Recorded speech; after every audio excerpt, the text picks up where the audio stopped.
Hello students, this is Abhishek Verma and welcome to our channel Vidya Sthali वाले sir. So students, आज हम आपके लिए लेकर आए हैं क्लास 8 एनसीईआरटी सीबीएसई का हिस्ट्री का third chapter ruling the country side का second video lecture.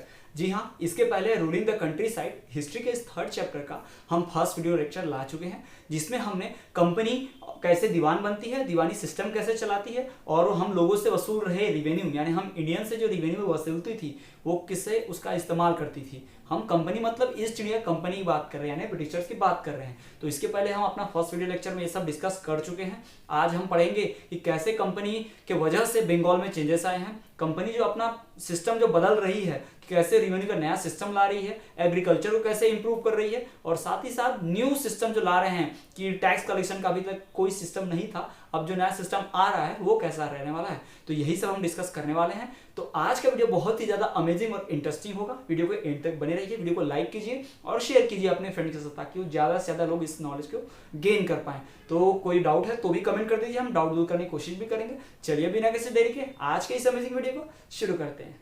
So students, इसके पहले वाले वीडियो लेक्चर में पढ़ा था दो टर्म्स के बारे में, दीवान और दीवानी, जिसके बारे में हम जानते हैं कि दीवान क्या होता है, एक गवर्नमेंट ऑफिसर होता है जिसका काम क्या होता है, टैक्स कलेक्ट करना, सिविल मैटर को सुलझाना। ठीक, जो पर्सन गवर्नमेंट ऑफिसर होगा उसे क्या कहेंगे, हम दीवान कहते हैं ना। गवर्नमेंट ऑफिसर होगा एक दीवान, और दीवानी हम किसे कहेंगे, दीवानी मतलब वो पर्सन, वो गवर्नमेंट ऑफिसर जो क्या करता है, टैक्स कलेक्ट करता है, हमसे रिवेन्यू कलेक्ट करता है, साथ ही साथ सिविल डिस्प्यूट यानी जो सिविल झगड़े होते हैं आसपास के समाज में, जो झगड़े होते हैं उन्हें सुलझाता है, उसे हम क्या कहते हैं, दीवानी कहते हैं। इस पूरी प्रोसेस को क्या कहते हैं, दीवानी। वो पर्सन जो गवर्नमेंट ऑफिशियल होता है उसे हम दीवान कहते हैं, जो टैक्स कलेक्ट करने का काम करता है। और जो पूरी प्रोसेस होती है, टैक्स कलेक्ट करना, सिविल मैटर को सुलझाना, इस तरह के प्रोसेस को बोलते हैं क्या, दीवानी। फिर उसके बाद हमने पढ़ा था कंपनी बिकम्स दीवान। हमने देखा कि शाह आलम सेकंड को कंपनी ने क्या बनाया था, दीवान बना दिया था, और सारा पैसा जो वसूलते थे अपने कंपनी के खर्चे को पूरा करने के लिए इस्तेमाल करते थे। इस तरह से उन्होंने क्या किया था, वो दीवान बन गए थे, पूरा कंट्रोल कर लिया था। वो रूलर्स को मारना नहीं चाहते, they don't wanted to eliminate them, they wanted to control them, ताकि उनको कंट्रोल में रखे, अपने काम करवाया जाए, पीछे से पर्दे के पीछे से उनका नाम खराब होता रहे, जो सामने पर्सन काम कर रहा है ब्रिटिशर्स सेफ रहे। और हमने पढ़ा था कि revenue for the company, company के पास जो रिवेन्यू आ रहा है उसका इस्तेमाल कैसे करे। शुरुआत में तो रिवेन्यू ने अपना सारा पैसा खर्च किया अच्छी क्वालिटी का सस्ता कॉटन और सिल्क खरीद के अपने देश से जाने में, लेकिन वो खरीदने के लिए पहले इस्तेमाल करते थे गोल्ड और सिल्वर। कहाँ से लेके आते थे, वो अपने ब्रिटेन से। 1860 के पहले तक क्या करते थे ब्रिटिशर्स, अपने कंट्री ब्रिटेन से यूरोप तरफ से क्या लेके आते, गोल्ड और सिल्वर लेके आते, और इंडिया से कॉटन सिल्क खरीदते और लेकर जाते अपने देश। फिर बाद में उनको समझ में आने लगा कि अगर हम गोल्ड सिल्वर अपने देश का खर्च कर रहे हैं बिन फालतू, अब क्या करते हैं, हम इंडिया से रिवेन्यू दे रहे हैं और वही पैसा इस्तेमाल करते हैं इंडिया से सामान खरीदने में। इंडिया का पैसा लो, इंडिया का सामान खरीद कर दो और इंडिया को वापस कर दो पैसा, और सामान फ्री पॉकेट में लेके अपने देश जाओ, वहां बेचो और खूब प्रॉफिट कमाओ। तो यही बात ब्रिटिशर्स को समझ में आ गई। अब वो इतना ज्यादा रिवेन्यू इकट्ठा कर लेते हैं कि उनके पास इनफ पैसा है कि अब वो गोल्ड सिल्वर इंपोर्ट ना करें और पूरा क्या करें, आर्मी स्ट्रॉन्ग कर लें, साथ ही साथ खूब सारा गुड्स भी खरीद लें। तो ये ब्रिटिशर्स के बारे में इतना सब पढ़ा था। तो अब हम बात करने वाले हैं कि ब्रिटिशर जो हैं वो कैसे उन्होंने बंगाल में कंडीशन चेंज की, किस तरह के चेंजेस हुए बंगाल में जब कंपनी दीवान बन गई, है ना। और क्या हमने देखा कि ये सारी बातें हमने पढ़ ली थी कि बंगाल के बारे में जो शाह आलम थे सेकंड हुए ना, उन्होंने रिवेन्यू पे कंट्रोल किया, उसको बनाया गया। तो ब्रिटिशर्स ने अब कंट्रोल लिया है, पहले मुगल कंट्रोल में थे तो अलग इफेक्ट थे, अब ब्रिटिशर आए तो अलग इफेक्ट बंगाल में देखने मिलेंगे। ठीक है, तो चलिए हम डिस्कस करते हैं कि what changes were visible in Bengal when company took over. तो स्टूडेंट्स, जैसा कि हमने पढ़ा कि ब्रिटिश ईस्ट इंडिया कंपनी ने क्या कर लिया, बंगाल के ऊपर कब्जा कर लिया। जी हाँ, कंपनी ने दीवानी राइट्स ले लिए और शाह आलम को एक दीवान बना दिया, और वो शाह आलम सेकंड टैक्स कमाता, टैक्स कलेक्ट करता इंडियन से और ले जाके किसको देता, ब्रिटिशर्स को। तो ब्रिटिशर्स ने जब कंपनी ने जब क्या कर लिया, दीवानी राइट्स पे कंट्रोल कर लिया, तो बंगाल में बहुत सारे चेंजेस देखने को मिले। तो बहुत सारे चेंजेस जो विजिबल हो रहे थे बंगाल में, चलिए हम उनकी बात करते हैं। So the changes in Bengal after Diwani rights which were visible are, चलिए हम एक एक करके उनकी बात कर लेते हैं। सबसे पहली बात, Bengal was facing a deep economic crisis। Economic crisis मतलब आर्थिक संकट, यानी कि हर तरफ गरीबी छा गई है, पैसे की बहुत किल्लत हो रही है, पूरी भूखमरी गरीबी आ गई चारों तरफ, यानी किसी के पास भी ज्यादा पैसा नहीं है, इस तरह की बात होगी। यानी ऐसा हो क्यों रहा है, तो सबसे पहले आप जान लीजिए, आप जितना भी कमा रहे हैं उसमें से बहुत सारा आपको टैक्स देना पड़ रहा था, आपके पास पैसा बचेगा क्या, नहीं बचने वाला, बहुत कम बचेगा अभी। तो इसलिए आर्थिक परिस्थितियां बहुत खराब हो गई, इकोनॉमिक क्राइसिस आ गया, लोगों को चारों तरफ क्या हो गया, गरीबी छा गई। जो ज्यादा पैसा कमा रहे उसको ज्यादा टैक्स देना पड़ता था, जो कम कमा रहा है उसको भी ज्यादा टैक्स देना पड़ता था। तो ये बहुत प्रॉब्लम वाली बात थी। तो इस तरह से पूरे बंगाल में क्या आ गई, इकोनॉमिक क्राइसिस आ गई, चारों तरफ गरीबी छा गई है। कहां पर, बंगाल में। ये कब हुआ, जब कंपनी ने क्या किया, दीवानी राइट्स पे कब्जा किया, जब कंपनी टैक्स वसूलने लग गई तब यह हुआ। दूसरी बात आर्टिसंस यानी जो कलाकार लोग थे, जो मिट्टी का घड़ा बनाते, बर्तन बनाते, दूसरा काम पेंटिंग वेंटिंग करते होंगे, कारपेंटिंग का काम करते होंगे, कपड़ा बुनते होंगे, तो जो भी आर्टिसंस लोग थे यानी कि जो कलाकार लोग थे वह they were forced to sell their goods to company at low price. उन्हें फोर्स किया जाता कि वो अपना सामान क्या करें, किसे बेच दें, इस चीज कंपनी को बेच दें एकदम सस्ते में। यानी आपने एक सामान बनाया, आप आर्टिसन हो, आपने एक सामान में एक मूर्ति बनाई जो 5,000 रुपए की है, लेकिन आपको फोर्स किया जाता नहीं चलो वो क्या करो कंपनी को 2,000 में बेच दो। तो जो पर्सन मेहनत करता था, जो उसे प्रॉफिट मिलना चाहिए था, वो नहीं मिल पाता था आर्टिसंस को। तो बहुत गलत और बहुत बुरी बात थी। तो artisans were forced to sell their goods to company at low price. ऐसा नहीं है कि फोर्स कर रहे हैं कि बेचो, फोर्स तो कर रहे बेचने के लिए भी, साथ ही साथ एक और काम कर रहे हैं क्या, लो प्राइस पे बेचो ना। बेचना कोई प्रॉब्लम नहीं थी, आर्टिसन ने सामान बनाया तो उन्हें किसी ना किसी को बेचना है, पर कोई भी सामान किसी को तब बेचता है जब उसे प्रॉफिट हो। आपके पास, आप आर्टिसन हो, आपने कोई काम किया, आपने कुछ बनाया, किसको बेचोगे, जिससे आपको प्रॉफिट हो या जिससे नुकसान हो जाए। भाई प्रॉफिट के लिए काम करते हैं ना, हम तो प्रॉफिट के वाले को ही बेचेंगे। तो आर्टिसन अपनी मर्जी से कर नहीं पाते थे, उन्हें फोर्स किया जाता है कि किसको सामान बेचें, ब्रिटिशर्स को ही बेचें, कंपनी को ही बेचें। तीसरी बात, peasants were not able to pay their dues. Dues का मतलब होता है बकाया, लोन समझ लीजिए आप एक तरह से, जो भी उधार बाकी रहता है ना उसको हम बोलते हैं ड्यू। तो पीजेंट्स लोगों जो उधार लिए थे वो पे नहीं कर पा रहे थे। क्यों? पीजेंट लोग 100 रुपए कमा रहे हैं, 100 रुपए में से उसे 60-70 रुपए टैक्स देना पड़ रहा है, 20-30 में उनका खाना चल रहा है, घर का खाना पीना चल रहा है, तो अब क्या कर पाएंगे, वो उधार के लिए चुकाने के लिए पैसा कुछ बचा पाए क्या, नहीं बचा पाए।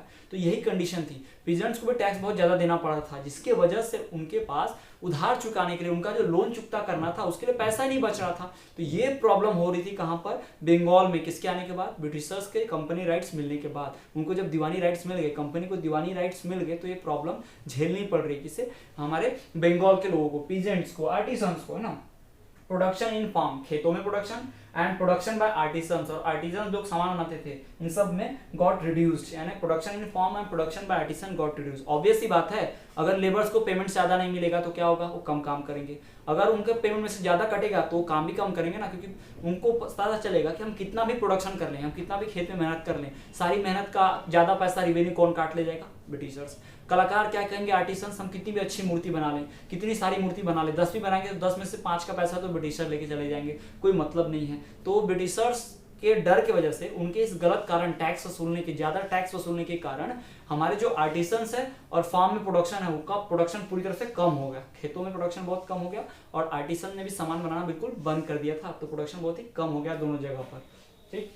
और चौथी बात, एक और प्रॉब्लम, यानी इतने सारे प्रॉब्लम तो चल रही, ऊपर से एक और भयानक प्रॉब्लम आ गई, क्या कि इन 1770 में 1770 एक टेरिबल फेमाइन, बहुत ही भयानक महामारी फैली, जिसमें 10 मिलियन पीपल, 10 मिलियन आप समझ रहे हैं, 1 मिलियन मतलब 10 लाख, यानी 10 मिलियन मतलब 100 लाख, यानी कि 1 करोड़ पीपल की डेथ हो गई थी। 1770 में इतना बड़ा फेमाइन, इतना बड़ा महामारी फैली, इतनी बड़ी बीमारी फैली कि कितने लोग मारे गए, 1 करोड़ लोग मारे गए। तो ये कंडीशन हुई है बंगाल में, इस तरह की सिचुएशन चेंज हुई है बंगाल में, किसके आने के बाद, ब्रिटिशर्स के दीवानी राइट मिलने के बाद, ब्रिटिशर यानी कि कंपनी के आने के बाद। तो फिर से रिवाइज करते हैं कि बंगाल में क्या होगा, इकोनॉमिक क्राइसिस हो गया, किसके आने के बाद, ब्रिटिशर्स।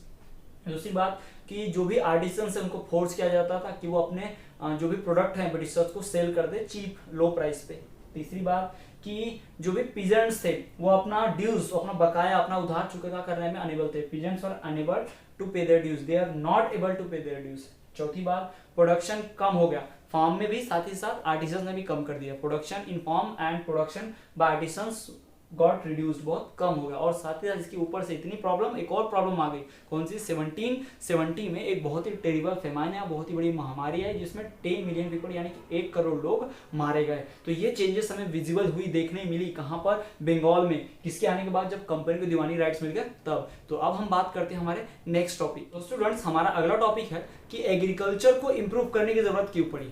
हमने पढ़ लिया बंगाल में क्या चेंजेस है, उसके बाद ब्रिटिशर्स ने सोचा कि एग्रीकल्चर को इंप्रूव करना चाहिए। तो ये जरूरत आखिर ब्रिटिशर्स को क्यों पड़ी, ब्रिटिशर्स ने ऐसा क्यों सोचा, चलिए हम उसकी जानकारी लेते हैं। तो सबसे पहली बात, most company officers felt that investment in land should increase. बहुत सारे कंपनी के ऑफिसर्स थे, उन्हें महसूस हुआ कि लैंड में इन्वेस्टमेंट बढ़ाना चाहिए, जमीन में पैसा हम खर्च नहीं कर रहे हैं, मतलब जमीन को अच्छा बनाने पे, अच्छी खेती करने पे, प्लांटेशन करने पे, है ना, ज्यादा पैसा खर्च किया जाए खेती बाड़ी में ताकि ज्यादा अनाज उगे और उस पर हम और ज्यादा टैक्स दे सके और पैसा कमा सके। ऐसा मकसद था किसका? ब्रिटिशर्स का। तो कुछ लोगों ने पहले ये फेल किया, यानी कुछ लोग ये एहसास हुआ, कुछ ऑफिसर्स थे ब्रिटिशर्स को, उनको एहसास हुआ कि ब्रिटिश कंपनी को यानी ब्रिटिशर्स को अब ज्यादा पैसा खर्च करना चाहिए किसमें? जमीन में, लैंड इन्वेस्ट करने में, लैंड को इंकरेज करने में। दूसरी बात, उन्हें लगा कि they also felt that agriculture had to be improve. उन्हें लगा कि एग्रीकल्चर को इम्प्रूव करना पड़ेगा, पुराने मेथड हटाने पड़ेंगे, खेती के नए मेथड लाने पड़ेंगे, टैक्स का नया सिस्टम लाना पड़ेगा, खेती करने का नया सिस्टम लाना पड़ेगा। ये सारा चीज महसूस किया किसने? ब्रिटिशर्स ने। They felt that agriculture had to be improve. उन्हें लगा कि पुरानी मेथड से कम कम अनाज उग रहा है, नए मेथड से ज्यादा उगेगा, ऐसा सोचा किसने? ब्रिटिशर्स ने। तो ये सारी बातें हुई हैं ब्रिटिशर्स के मन में, खुद से उन्होंने सेल्फ रियलाइज कर लिया कि ऐसा करना पड़ेगा। ऐसा करने से, ऐसा सोचने से किसका फायदा था? तो सिर्फ ब्रिटिशर का। ज्यादा अनाज उगेगा तो ऐसा नहीं कि इंडियन ज्यादा खाएंगे, वो ज्यादा अनाज ब्रिटिशर्स क्या करेंगे? एक्स्ट्रा अनाज अपने लिए लेंगे, यूरोप भेजेंगे, ऐसा सोचा था उन्होंने। और या फिर हम ज्यादा टैक्स वसूलेंगे इंडियन से, ये ऐसा मानना था किसका? ब्रिटिशर्स का। तीसरी बात, hence the permanent settlement was introduced by the company in 1793।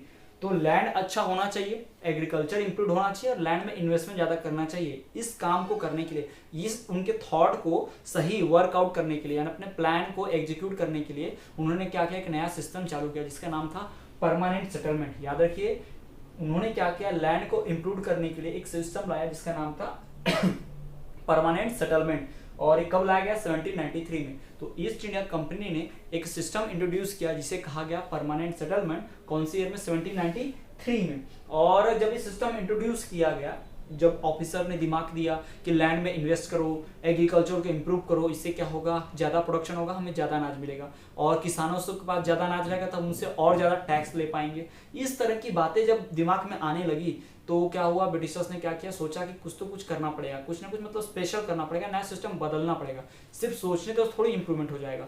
तो इंप्रूवमेंट करने के लिए उन्होंने जो प्लान बनाया और प्लान जब लागू किया तो एक सिस्टम बनाया उन्होंने, नया सिस्टम। इसके पहले हमने पढ़ा कि earlier they had no revenue collection system. उनके पास कोई ऑर्गेनाइज्ड या प्रॉपर रेवेन्यू कलेक्ट करने का सिस्टम था ही नहीं, ये हमने पढ़ा। लेकिन ब्रिटिशर्स ने क्या किया? जब सोच लिया कि लैंड इन्वेस्ट करना है, लैंड को बढ़ाना है, एग्रीकल्चर इंप्रूव करना है, जब एक कुछ ऑफिसर को रियलाइज हो गया तो उन ऑफिसर्स ने प्लान बना लिया कि अब हमें क्या करना है? एक नया सिस्टम लाना है। जो नया सिस्टम क्या है? Permanent settlement. तो permanent settlement was introduced by the company in 1793। Year याद रखिए, डेटा याद रखिए, ठीक है। 1793 में किया गया है क्या? Permanent settlement. तो अक्सर पूछा जा सकता है कि परमानेंट सेटलमेंट जो है वो कब लागू हुआ है, कब लाया गया, कब इंट्रोड्यूस हुआ? तो 1793 में। अब सवाल आता है कि किसके समय में इंट्रोड्यूस हुआ? उस वक्त गवर्नर जनरल कौन था, कौन किया इंट्रोड्यूस इसको? तो देखिए, उस वक्त जब 1793 में परमानेंट सेटलमेंट इंट्रोड्यूस हुआ तो उस वक्त गवर्नर जनरल थे इंडिया के, वो थे Charles Cornwallis. Who was the governor general of India when permanent settlement was introduce? तो क्या थे? Charles Cornwallis. आपको ध्यान क्या रखना है? Lord Charles Cornwallis was the governor general of India during the introduction of permanent settlement plan in 1793। इतना आपको मैं बता दिया। अगर मैं फिर से आपको एग्जाम पॉइंट ऑफ व्यू से अगर कुछ सवाल पूछूं, कुछ सवाल आपके सामने रखूं, जैसे कि why Britishers introduce permanent settlement, तो आपको बताना होगा Britishers wanted to improve agriculture, they wanted to encourage land investment, hence they realise that a new system must required for changes, hence they introduce permanent settlement. ये clear हो गया जवाब। फिर अगर आपको सवाल पूछा जाए who was the governor general of India during the introduction of permanent settlement, तो बताना पड़ेगा आपको कि Lord Charles Cornwallis was the governor general of India during the introduction of permanent settlement। अब सवाल ये भी आ सकता है in which year permanent settlement was introduced, तो आपको जवाब देना है in 1793 permanent settlement was introduced. तो इतना टॉपिक जो हमने कवर अप कर लिया, तो ये आपको समझ में आएगा कि इंप्रूव क्यों करना है एग्रीकल्चर को, ठीक है। ये दिमाग किसके बात में? ये दिमाग तो ये जो बात है किसके दिमाग में आई एग्रीकल्चर को इंप्रूव करने की? ब्रिटिशर्स के, कि एग्रीकल्चर क्या करना है? इंप्रूव करना है।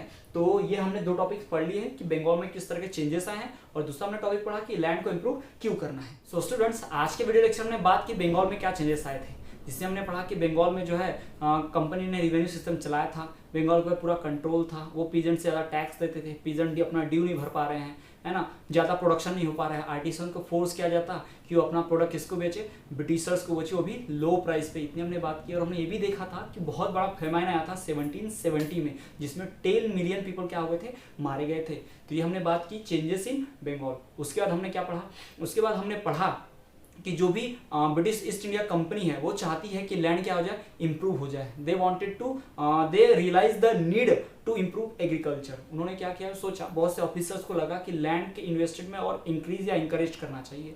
दूसरी बात उन्होंने क्या सोचा कि एग्रीकल्चर भी इंप्रूव करना पड़ेगा। अब ये क्यों सोचना था उनका कि वो चाहते थे कि अगर ज़्यादा प्रोडक्शन होगा खेत में तो ज़्यादा टैक्स दे पाएंगे और साथ ही साथ ज़्यादा प्रोडक्ट अनाज भी उनके पास उगा रहेगा, तो वो खर्च कर सकते, इस्तेमाल कर सकते, यूरोप ले जाके बेच सकते हैं, यानी ट्रेड उनका बढ़ेगा।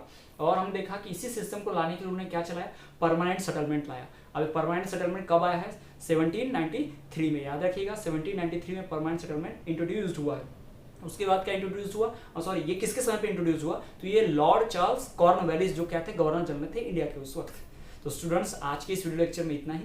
आई होप कि आपको वीडियो लेक्चर पसंद आया। वीडियो को लाइक कीजिए, ज़्यादा से ज़्यादा अपने फ्रेंड्स तक शेयर कीजिए ताकि वो भी इस वीडियो से नॉलेज गेन कर पाए। यदि आपको कोई डाउट है तो वीडियो में कमेंट कर दीजिए, उस डाउट को हम पूरी तरह से क्लियर करने की कोशिश करेंगे। और आप सारे वीडियोस को इस चैप्टर के, जो फर्स्ट वीडियो है, ये सेकंड है, तो सारे वीडियो लेक्चर्स को सीरियल वाइज देखिए और नोट्स भी प्रिपेयर कीजिए स्टूडेंट्स। मैं आपसे नोट्स एक बार टैली कराऊंगा, आपको व्हाट्सएप ग्रुप में नोट्स भेज दूंगा। आप ये नोट्स, आपको जो भी आपको नोट्स मिल रहे हैं, मैं बोर्ड पे लिखता हूँ, वो नोट्स आप धीरे धीरे अपने चैप्टर का नाम लेकर लिखते जाइए सीक्वेंस वाइज, नोट्स को पढ़ते भी जाइए। इससे आपका रिवीजन बहुत ही क्लियरली हो जाएगा।